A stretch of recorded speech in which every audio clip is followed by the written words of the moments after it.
Hello, beautiful souls. I'm Jenny Aiello, and this is With Love, Jenny, a podcast where we meet ourselves right in the heart of our vulnerability and authenticity. In this sacred space where it's just you and I dive into real life, rich with wisdom and opportunities for deep healing. I explore what it means to truly connect to ourselves, to each other, and to something much greater than us all. In each podcast, I like to meet life right where it touches us most, in our tenderness, in our truth, in our struggles and our strength. So wherever you are on your journey, or whatever it is that you're carrying, no matter how light or heavy, just know I'm so grateful that you're here with me today. So take a deep breath, settle in, and let's begin today's episode. Hey, everybody. Welcome back to another episode of With Love, Jenny. Sometimes I think we get in our head about how things are supposed to happen, and then we don't like it when it doesn't play out the way we want or expect it to. It can happen in big or small ways throughout our day or week or even our lifetime. And those are the days that we say, man, today was a really challenging day, or today was a really terrible, bad day. Well, thank you for joining us. I'm Jenny, and welcome to another episode of With Love, Jenny. I'm here with my co-host, Kristen, and we have a great story to share with you today. And it's all about accepting versus resisting. I want to talk about this because I think it happens a lot more than we realize. It's like the universe gives us these gentle nudges away from what we want, maybe because there's something better, but we often refuse to see that and we stubbornly stay put. We believe we know where we need to go, our ego, and then this greater knowing, kind of like our inner GPS, tries to steer us somewhere else for our own benefit. And as a recovering control addict, this is infuriating. It's extremely frustrating. I offer so much resistance throughout my day when I'm trying to get something to happen and it just won't happen. If I'm concentrating on a spreadsheet, which takes all the energy I have to do spreadsheets, it's not my gift, and I keep getting interrupted and losing my place, I stay in resistance. It's like I have to keep doing it when maybe what I needed to do was to go outside and take a walk or do some deep breaths and come back.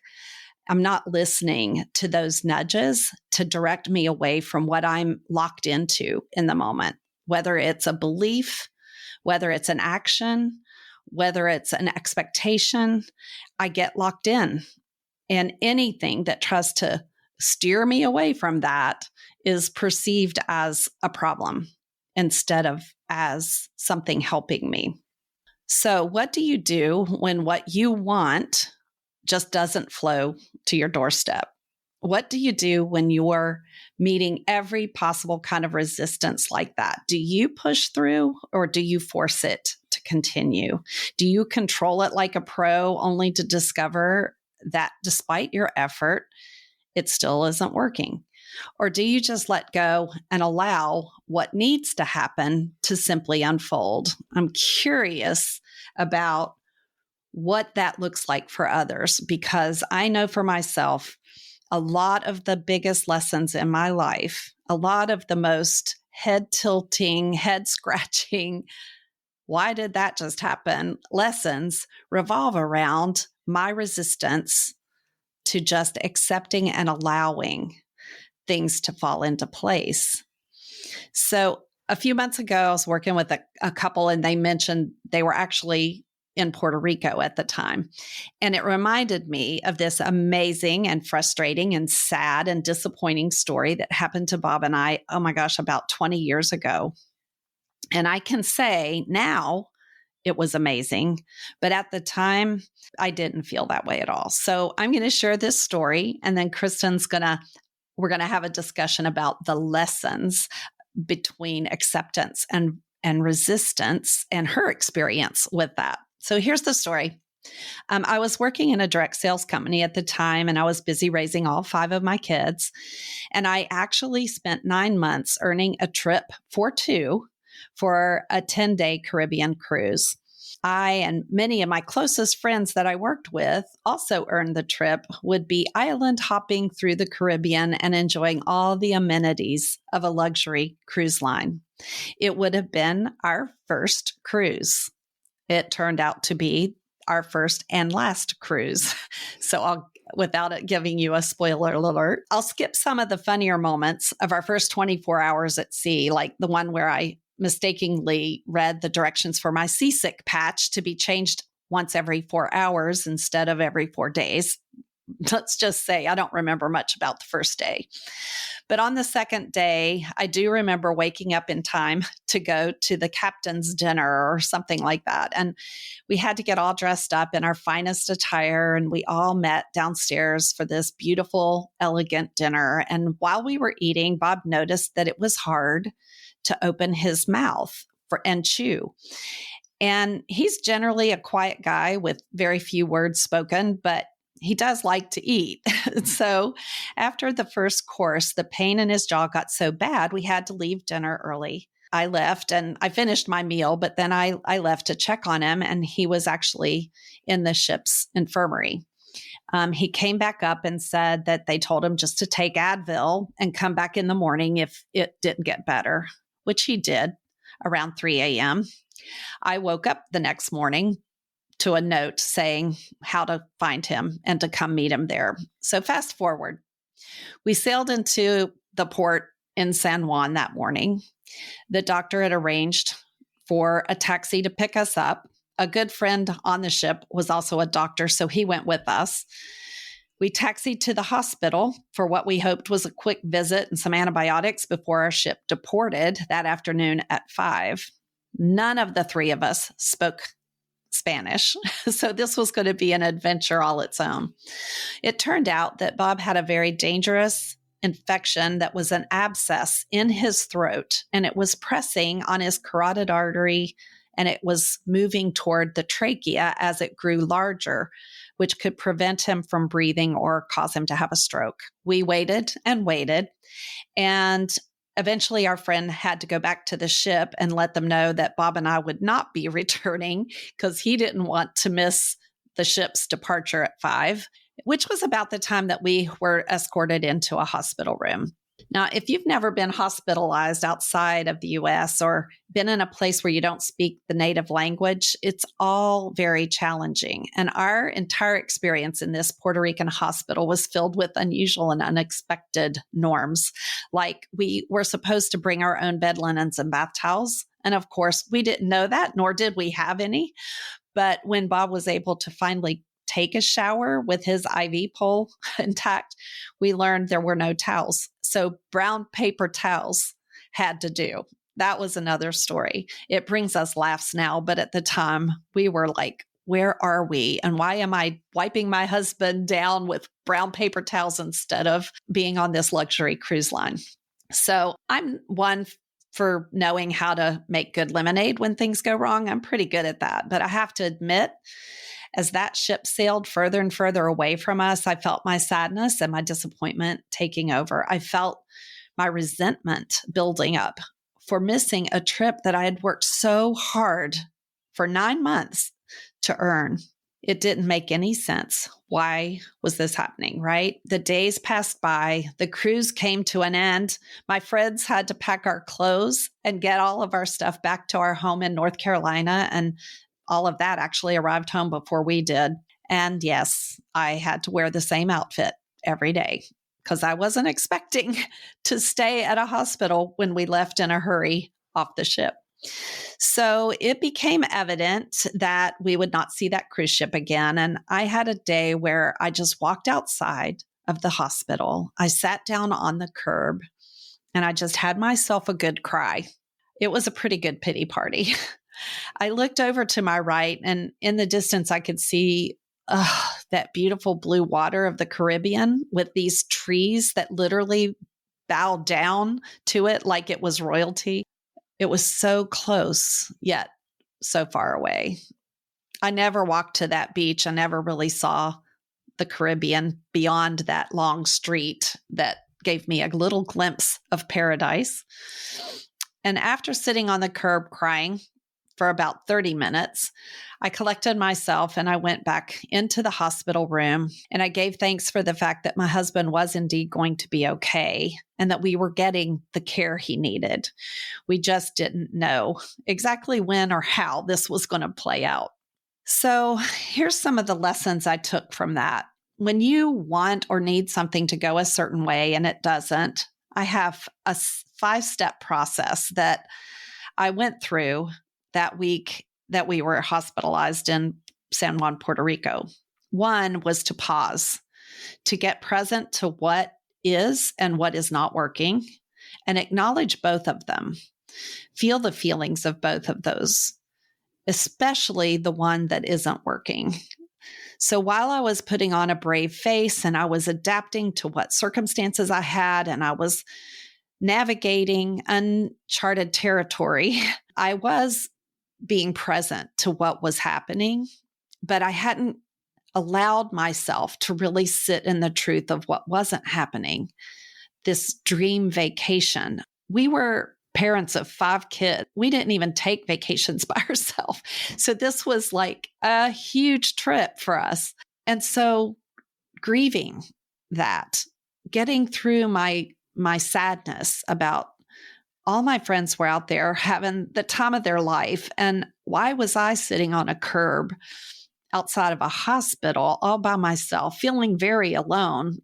It's a part of the US, but it felt like a foreign land to me without knowing a language. Why did this happen? I had to acknowledge that. I had to sit in that. I had to allow the sadness of my disappointment to have its expression. Then I had to name it. I'm stuck in a hospital and missing a fabulous time with my husband and my friends, and it sucks, right? I had to name what was happening when I got present to that. And then the third step is I had to ask it, what is it trying to teach me? And in our next episode, I'm going to tell you the rest of this story, because when I shifted to what am I learning from this? What is this experience trying to teach me? Because as long as I'm in resistance to it, I'm not open to that. The fourth is when I was attached to the outcome, I felt disappointment, and I had to attach to something else that would shift me out of the feelings of sadness and disappointment and frustration and anger. And that outcome that I had to attach to was the practice of gratitude.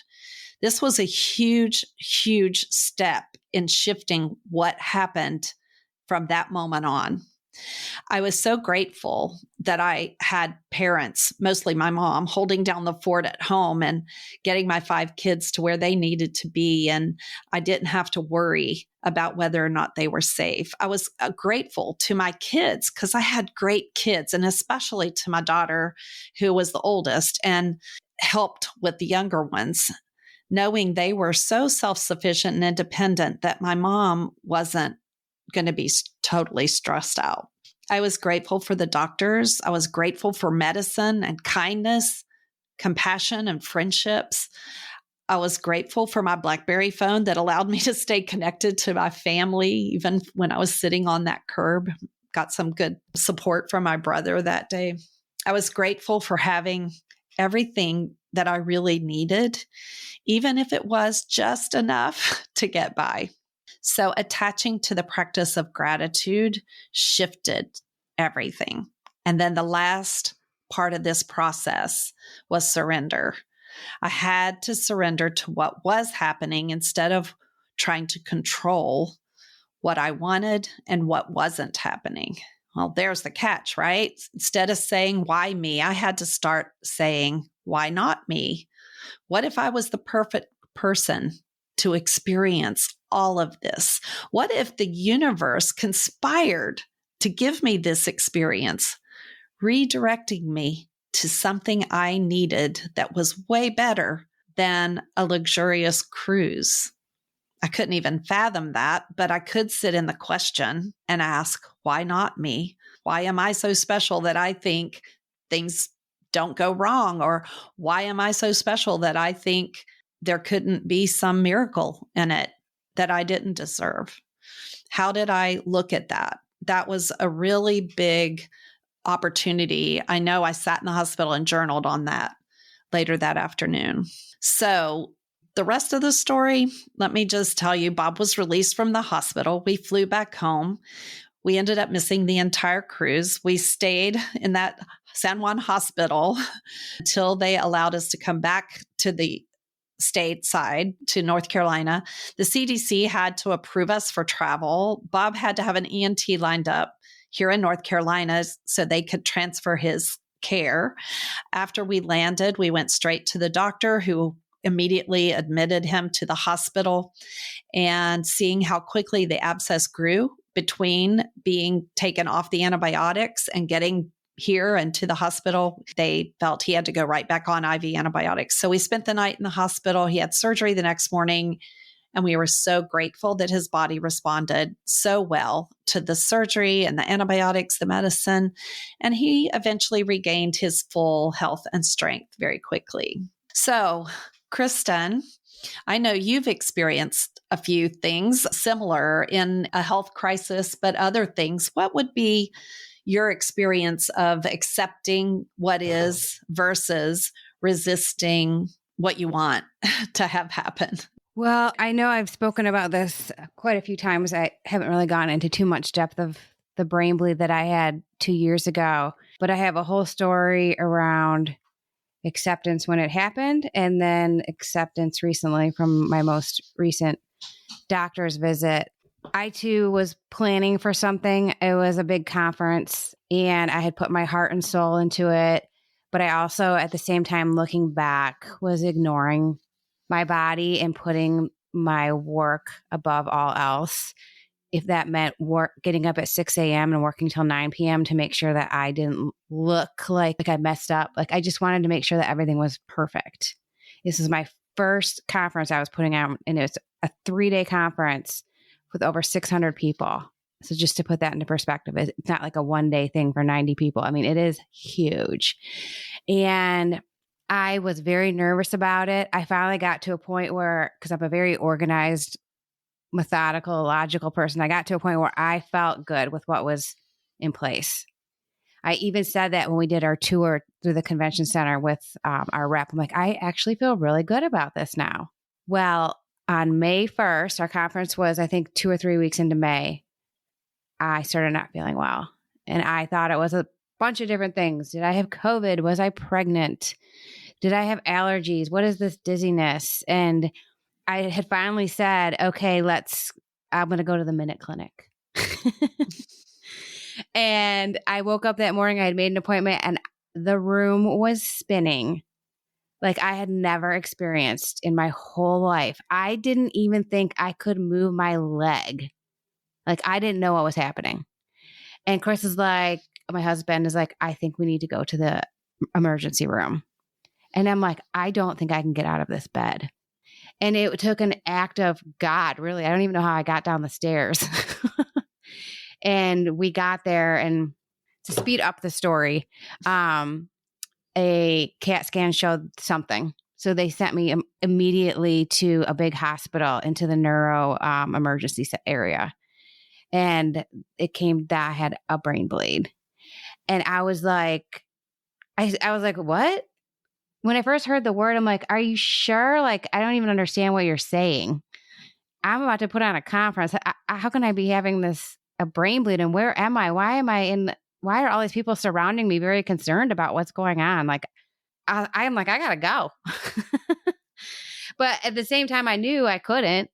And from that moment, I was forced to accept my present moment by moment. I had no other choice. I couldn't even do what I would normally do and loop and worry and have anxiety. Like there was no time. Like I didn't have any energy to do that. Like I was forced to accept. I was forced to allow people to take care of me. And I could cry just thinking about it, but I was forced. My husband had to carry me to the bathroom and wipe my butt. And it's very humbling. And I didn't mean to start crying. I'm sorry. Nope. Nope. Trying to collect myself. Yeah. Yeah. I was forced to let my mother-in-law stay with me because she was the only person that I could rely on to stay until I could get to a point where it was okay for her to leave. And it took almost 2 months. Yeah.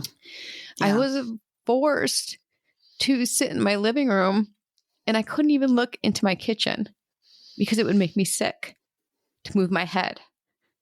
But I got to points where, thankfully, I found gratitude in a lot of this stuff. Like there were days where I could only stare at the floor because the room would, out of nowhere, start moving so fast, and you just feel like you're going to throw up. It's like it was the worst feeling.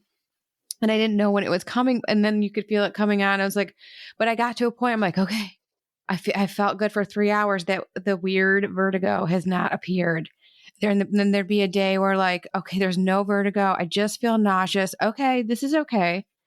Like it was like layers of acceptance, layers of you're not going into this conference that you put your heart and soul into. You are not running this conference. You have to sit here and rest. Yeah.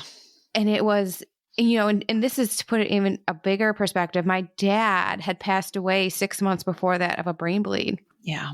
So like there's so much going on. But at the same time, I knew I had, like, I think from the strength of watching my dad and through the 5 years of him with his heart stuff, like he just had to get through it. And I knew, I'm like, okay, I'm in my 40s.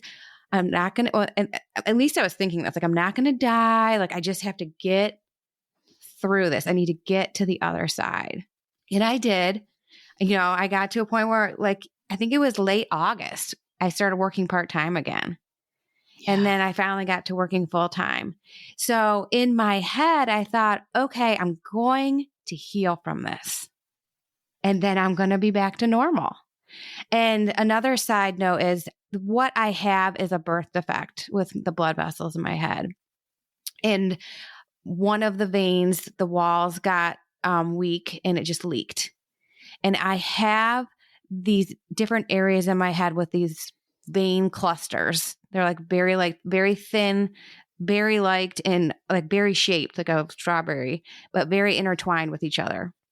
And when I finally went to see a neurologist after I got out of the emergency room, like a week or two later, she's like, Kristen, I don't want you to freak out, but you've had 30 other bleeds in your life. And this one just happens to be the problem child. And I was like, okay. She's like, you're in your 40s. This is the first time that this has happened. It probably will never really happen again. Maybe in 40 years. She goes, I don't think you need surgery. I don't think you need radiation. And I'm like, okay, I can get through this. I can do this. and unfortunately, I went on the Google and I found like, oh, it's a 50% chance it can rebleed within the next 2 years, blah, blah, blah. So fast forward, I hit my 2-year anniversary on May 1st of this year.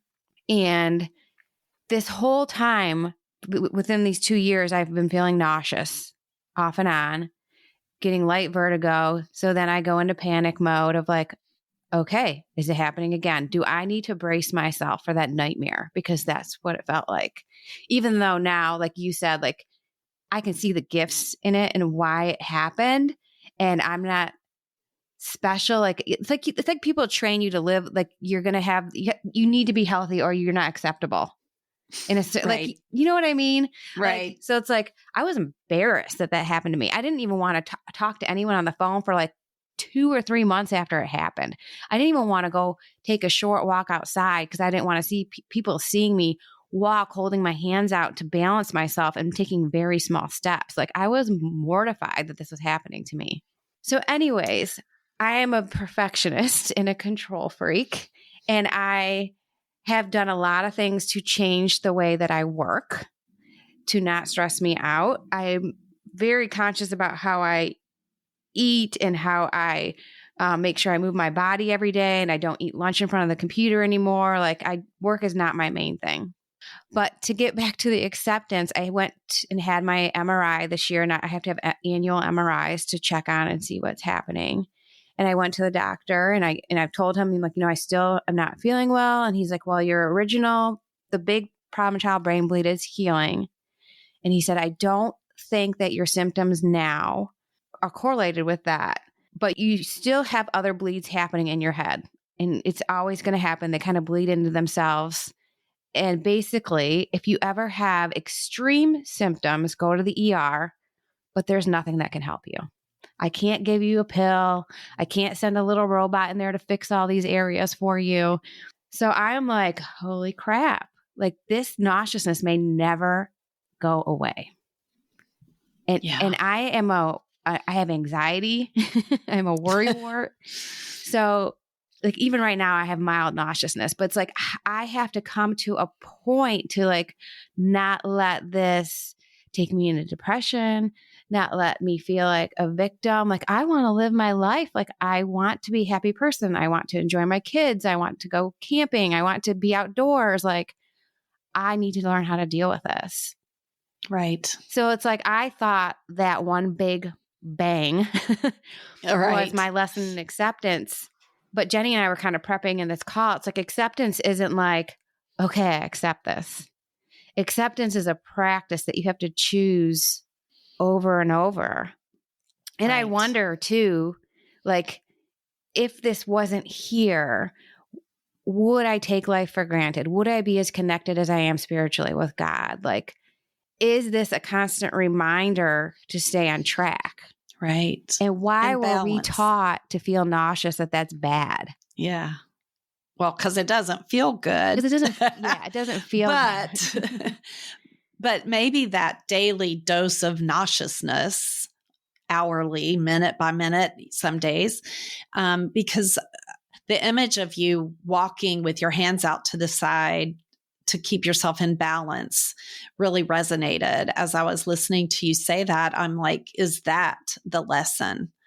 Is I get to live my life in balance, because you had said, like the conference, you got so wrapped up in every detail and worked overtime, making sure every I was dotted, every T was crossed, that every detail was taken care of. And when your brain finally could just relax and accept that, okay, I think it's going to be pretty perfect that this happened. And it's an ongoing checkpoint for you every day now. Am I in balance? Yeah. You've gone through 2 more conferences since then, and I've watched you. And each time you are doing it with so much less anxiety. It shows up and you get a little bit rigid in your, with your time of feeling like I'm not going to be able to get it all done, but you step back and take a breath and go, actually, I'm ahead of schedule. You will always be ahead of schedule if it's up to you. Yes. But I will say that in that 5-step process that I took everybody through, let's go through that with you. So you had shared how you had to pause and get present to what was happening. And at the time, you didn't know what was happening. It was, I'm supposed to be like working right now, but what is happening? I've got, it was happening fast and you were unable to do anything differently. My head would be in a puke bucket and I couldn't even move it. I think I told you this, Jenna. I couldn't even move it 1 centimeter without throwing my balance off. Right. I would have to be smelling my puke for 20 minutes before I felt like I could move my head again. Yeah.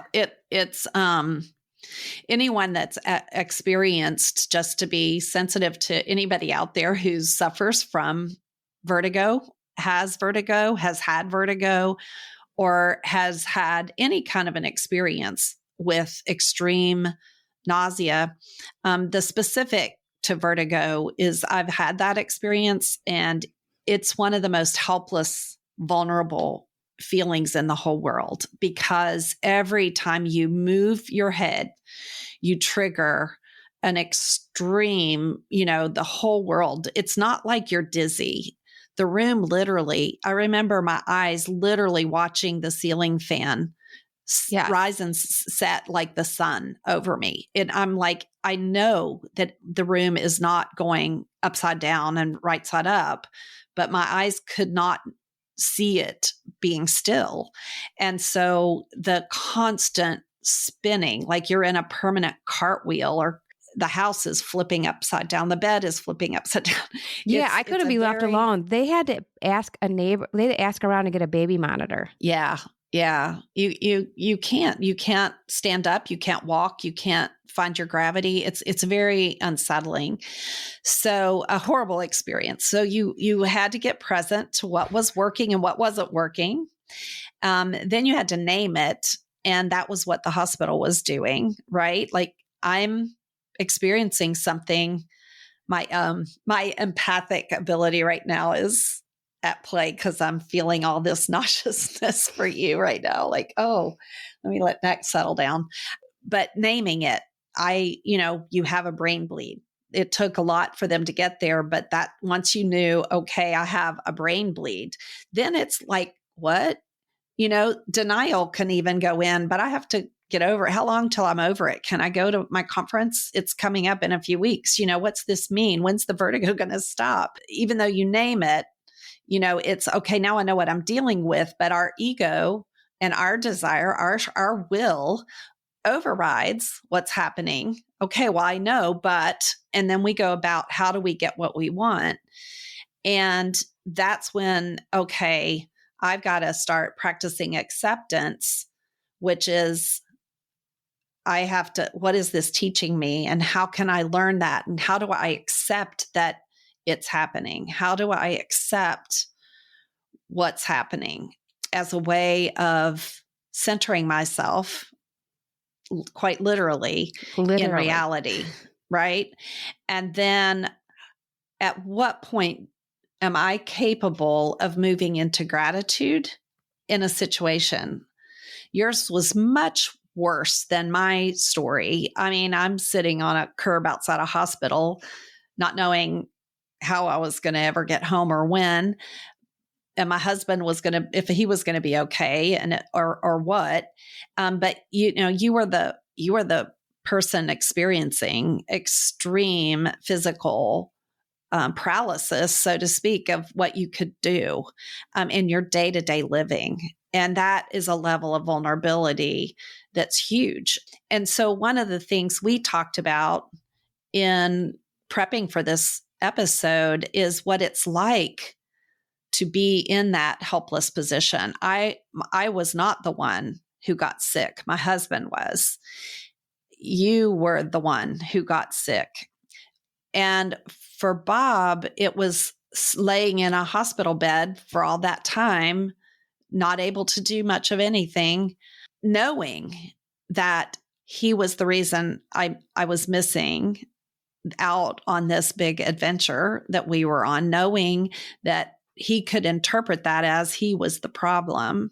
And I imagine that, you said we had to ask our neighbors. I didn't want anybody to see me that vulnerable. I couldn't take care of all the normal household things that I take care of. I remember coming to see you, and you were saying one of the big celebrations that week was that you actually could walk in and wipe down the kitchen counters, which brought you joy because you hadn't been able to even do anything, much less cook or eat. Yeah. I mean, I got to a point, I remember telling my mother-in-law, I'm like, I just want to drive to the grocery store. Do something normal. I will be so happy with my life if I can do something that simple. Yes. And I have to remind myself that now too, because it really is the simple things that bring me joy. Yeah. I was going to ask you that. Here we are 2 years out. When you drive to the grocery store, are you mindful of what a gift it is that I can do that now? I think I don't know if I think that, but I really enjoy it.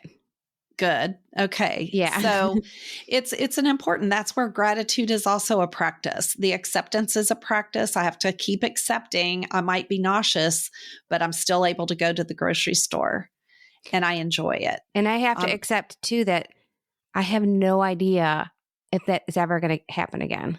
Right. Living with that possibility puts Yeah. you in a whole nother level of accepting. And, Yeah. with anxiety, which you struggle with and have shared that very openly with our community, is that with anxiety, you're in the future. You're always out in front, right? Worrying about what's going to happen. When we suffer from depression, we're actually in the past. We're still stuck in something, grief or sadness from our past. Both of us take us out of our here and now, and so much of mindfulness, so much in the spiritual practice, it's about getting here right now, what's in this moment, because they'll say that's all that exists is this second. And in a second from now, that second's gone. That meant that second on this hour in this day at this millennial will never happen again. It's gone. So what we do in each present moment, is all there is, and accepting the what do I have in my here and now, and not worrying about if this is going to happen again. It's so natural. I don't think we can be human and not Right. have those thoughts, right? That's part of our brain, is to anticipate what's going to happen at the conference, anticipate, am I going to get sick again? Anticipate what's the worst case scenario so I can make sure I'm prepared for every single outcome. We anticipate a lot. Well, and I think too, like I have trained myself to anticipate since I was a kid. That's a coping mechanism. It is a coping mechanism, and all our behaviors, whether we go forward or backward, usually come from a very early childhood program. And we talk about that in a lot of our intensive work and retreat work, because we go back there to get that lesson and heal that wound and get the tools we need so that we can change it in this moment. So often I think we think, that happened decades ago. It doesn't have anything to do with my now, and everything is cumulative. Everything shapes who we are today. So yeah, sometimes we have to go back there and heal and transform into a lesson and a blessing. And the way if you've healed is that you can tell some of these stories, have an emotional charge, but not be paralyzed or traumatized by it, right? And healing takes time. It's a process, and you have to actively participate in the healing, which is every time I get to do these mundane tasks of my day, I'm grateful that I'm doing them, and my husband is here with me, and we're still doing life together. Right. 20 years later. And you're saying, I'm grateful I'm doing this. I'm still with my family. 2 years later, it could have had a very more tragic outcome. I'm grateful that I did have what I had because it meant I was still alive. And I'm grateful that I'm able to still walk, and I don't have to hold my arms out, and I can still clean my kitchen and go to the store and do things that mean something to me. Right. And I can enjoy them. So it is taking yourself through that. Now, if you forget step 3, which is ask what it's teaching you, you really aren't processing. That's the doorway into the process that leads to, if I can get what it's teaching me, I can let it go. That's what helps us not be stuck. And I kind of want to go back real quick in these last minutes of our episode today. You very intentionally and empathically used a word, I was forced. And you gave us 4 or 5 things you were forced into. And I don't like being forced. Right. Resist. No one does, right? Like we don't like that. And I was forced to miss out. I was forced to stay in a hospital. I was forced to face my fears around all of that uncertainty. I was forced to have different coping that I was coping with than what you were coping with. But it does feel forced upon us. And that word is really important because it's allowing us to see when we feel like we're being forced to do something we don't want, right? And I'm not talking about forced to submit to something. It's a force of nature forcing us. There is no other thing to do but to surrender in the MRI machine, right? Like it was forced upon you. But what about you and me needs the universe to be that loud, needs an experience to be so harsh for us to pay attention and get what that wake up call was all about? And I really think that's a good question to ask. It does lead to a thought of, wait, like, so did I create that? Am I creating my own self-harm? Am I creating my own experiences? And some will say, yes, we are. And others will say, well, no, but sometimes things just happen. And I think sometimes things might just happen. But even then, whether it's randomly dealt a bad hand of cards or our own stubbornness helped create it, whichever way it is, when you're in a situation that you can't control an outcome, I look at that quickly as, wow, there's something really big here for me. And I now have gotten into a practice. Sometimes I'm 10 feet down the road before I stop and go back to the fork in the road that says, I don't have a choice about what is happening to me, but I have a choice on how I'm going to respond to this. And I can be both. I can be mad and grateful at the same time. Not quite at the same time, but I can have both experiences. Right. But Because I think one thing to point out too is we are whole people. You have to accept the wholeness of all of your feelings, and they're all valid. Right. Because if I pushed away my disappointment and sadness and I didn't allow myself to feel it, if you didn't accept and honor the fact that you were vulnerable and scared and you said ashamed or embarrassed that you were even that sick, all of that needs to be heard. It needs to be honored. We have to accept that part of us that does experience, where every part of us is experiencing something, right? We're experiencing the human aspect of it, the ego aspect of it. But we also don't want to override that experience spiritually, because it is a spiritual experience to surrender. You have to know, what am I surrendering to, right? And it's a level of acceptance. Am I going to trust the universe? Am I going to trust God with this, which is surrendering?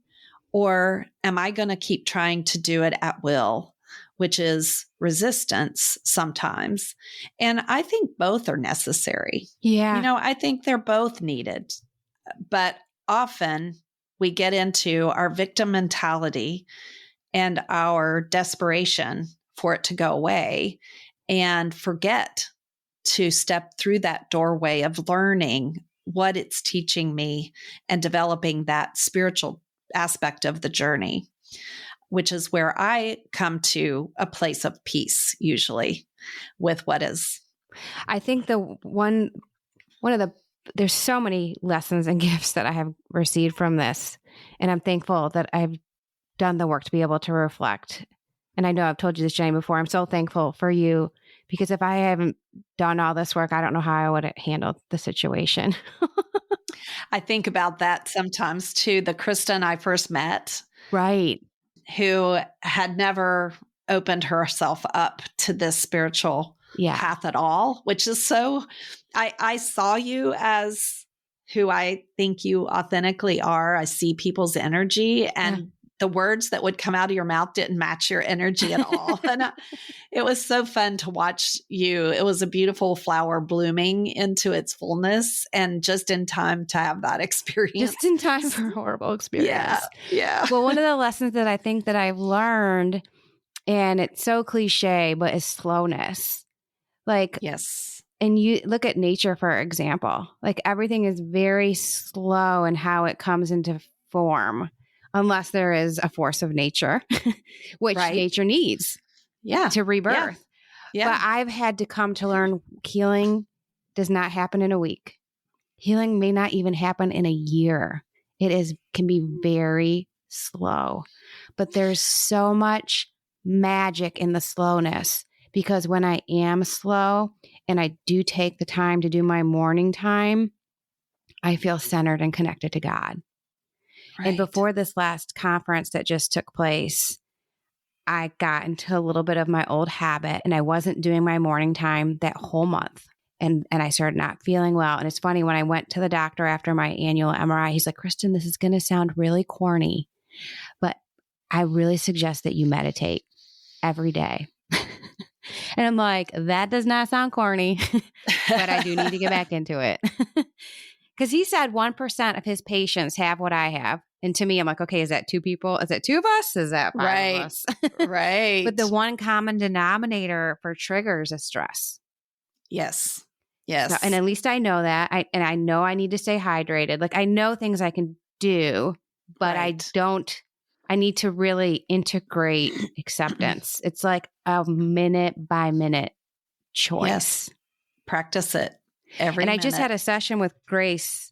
Was it yesterday or the day before? She's like, Kristen, I really want your body to feel this.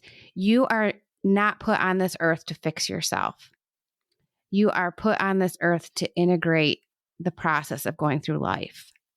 Yes. And it really like hit me hard. I'm not even sure if I'm saying it correctly, but I do agree with that. And for those that don't know who Grace is, she was our guest speaker on our last 2 episodes, a somatic experience practitioner who's brilliant.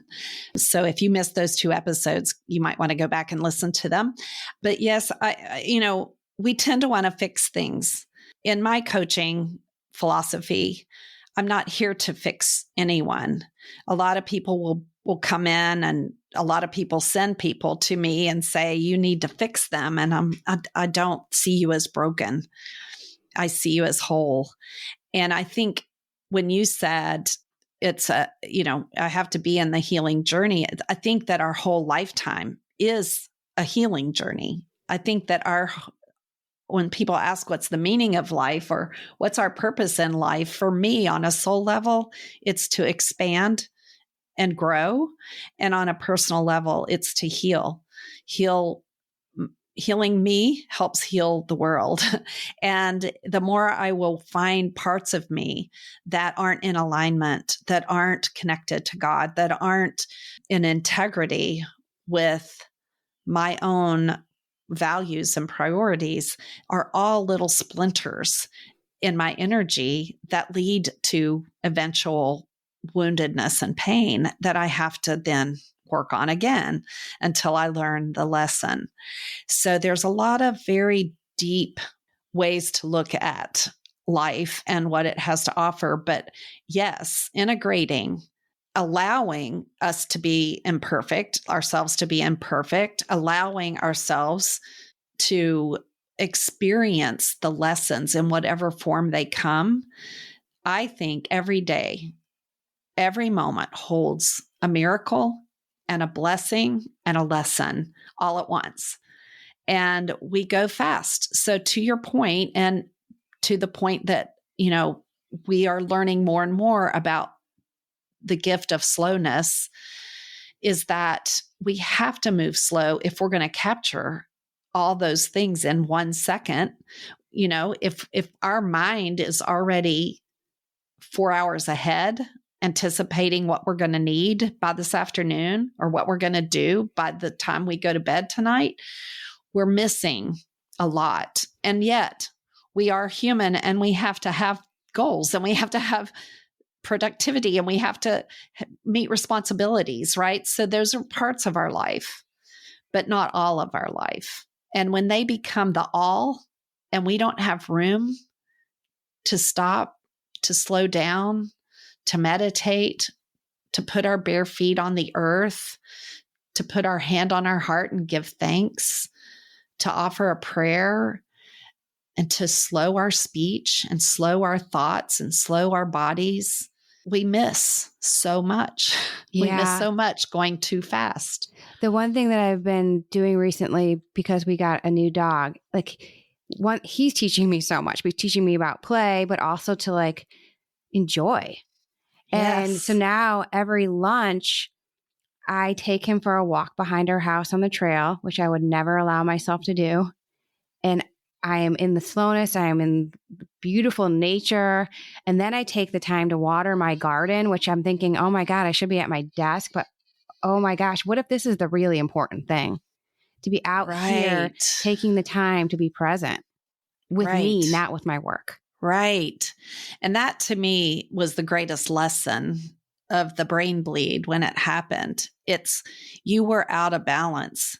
You Way. were so out of balance that even your family, I know that Chris was like, you were like, I promise I'm going to step away from my computer by 6:00 every day. And it was really hard for you to do that, to turn it off and be with your family in the evenings.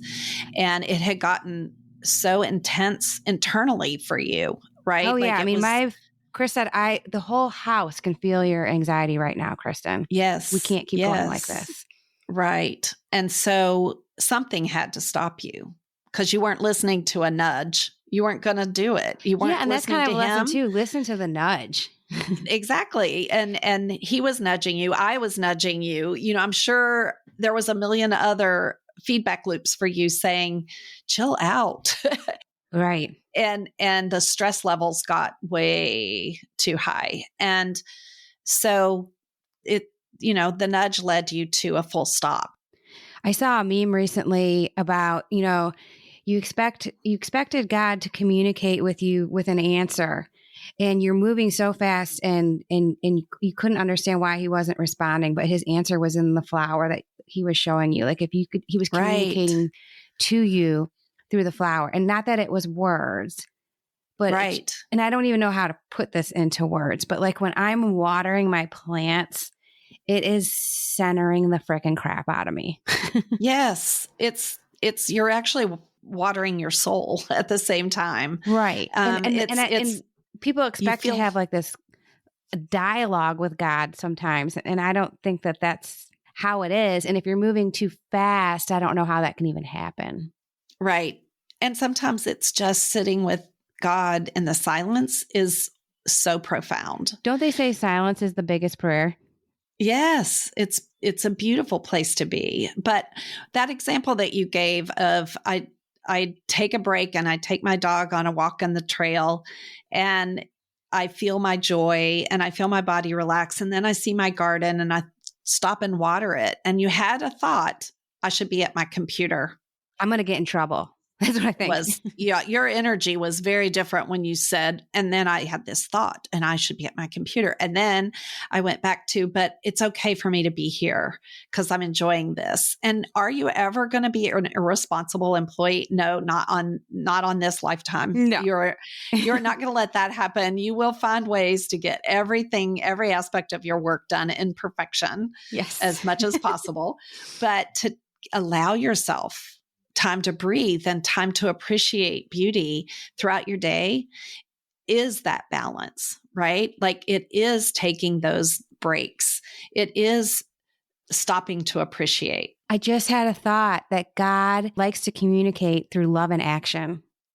Yes, that is it. That's your dad's message, Right. From quite a few episodes ago, we talked about love in action, and it's huge, when you allow that to be part of your world. Think about how much time we spend taking care of others and working and doing responsible things all day. How much time do you give yourself?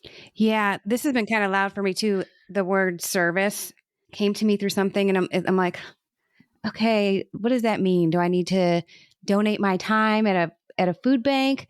But it's really come to me like, how can you be of service to yourself? And I'm not saying that in a selfish way, but how can you service yourself to be your favorite self? Right, right.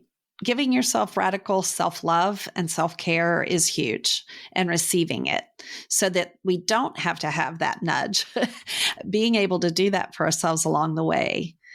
So, all right, you guys, as we close out today's episode, I want to thank you for being here, for listening to our stories and learning more about ways that you can turn the lessons that we've learned in life into positive experiences in your own life. And if you love listening to our episode, you could really help us by giving a quick review wherever it is that you listen to podcasts. It helps us so very much. And if you'd like to support our podcast and be a part of our community, we'd love to invite you into the Blessing Room that you can find on Patreon. And as always, the link is in the show notes. And we're going to be sharing a quick recap and have a little bit further discussion about this episode over in the Blessing Room. But you'll also find some pretty amazing gifts and downloads and meditations and things that you can keep. It's $5 a month. You can cancel at any time, but I think you're going to love being part of our community there.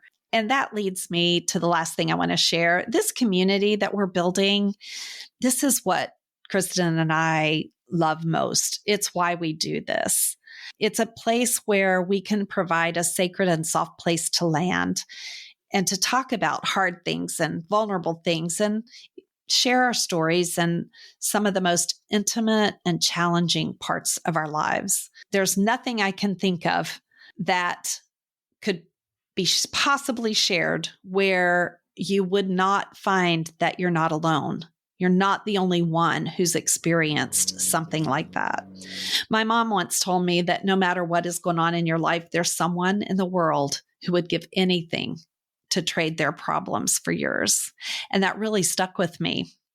We are so much more blessed than we even realize because we're going too fast. So be grateful, practice gratitude, and remember that the universe or God, whatever you call your higher power or creator, is watching and it's responding and wants us to experience full alignment with love.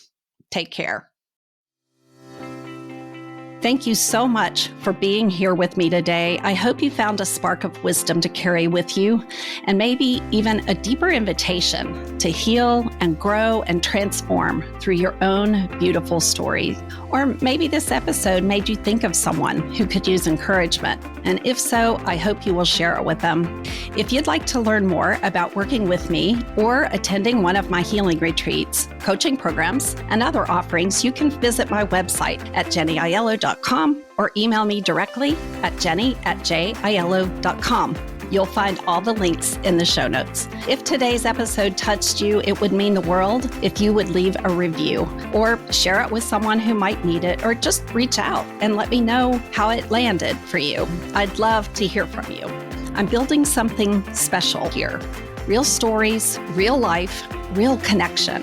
One episode, one heart, and one story at a time. As always, with love. Oh, and this is the legal message, but mostly a message from my heart. And I just need to share this with you right now. Please know this podcast is offered solely for educational and entertainment purposes. If you find yourself triggered due to anything that was shared in this podcast, please seek professional help.